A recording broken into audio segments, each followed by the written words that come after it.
We can build it, but they have to come.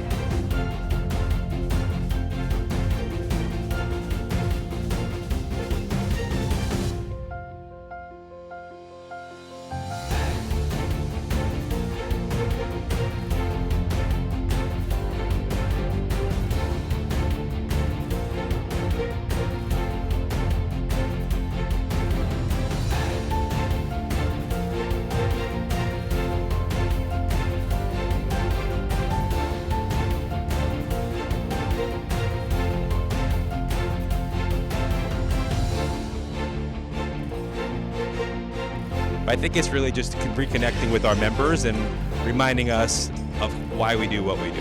And we try our best to make everyone happy. Everything just came together like perfectly.